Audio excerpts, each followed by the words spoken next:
The amendment bill seeks to amend the Pension Funds Act, which is the primary law that regulates retirement funds.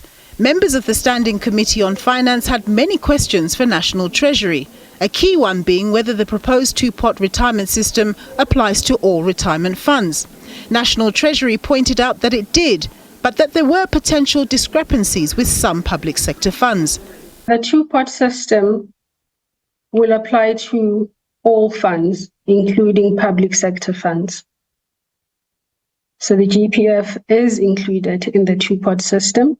However, in addition to amending their rules, so if I can go back a little bit, all funds that will apply the two-pot system will need to change their rules, all funds, including the GPF and other public sector funds.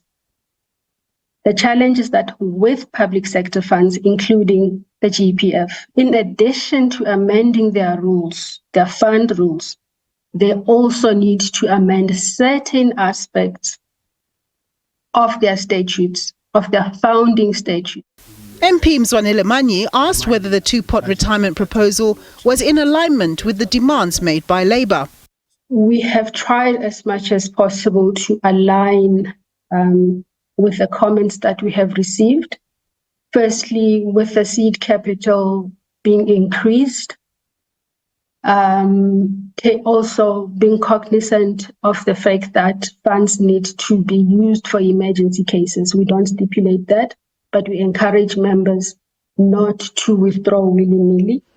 Under the proposed two-pot system, pension fund members will only ever have access to the one-third savings pot, with a minimum withdrawal of 2,000 Rand allowed and a maximum of 10% of the savings pot with a cap amount of 30,000 Rand.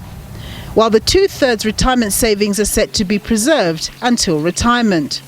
Concerns were raised around what this would mean for those workers retrenched prematurely, way before their retirement date. National Treasury says this is a very real concern in the South African context and is in the process of being addressed. The retirement component is not accessible.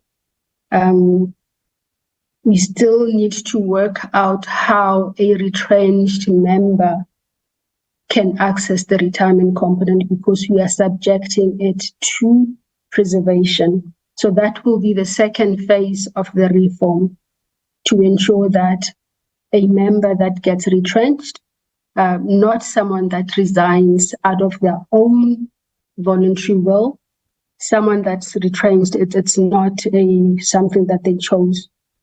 That member, we need to work out how they access the retirement component without depleting their retirement savings completely. Meanwhile, National Treasury says the tax law has been amended to introduce the two-pot retirement system, adding that it's gone through the parliamentary process through the Revenue Laws Amendment Bill, which now awaits debate in the National Assembly. Nompumelelo Siziba, SABC News, Johannesburg.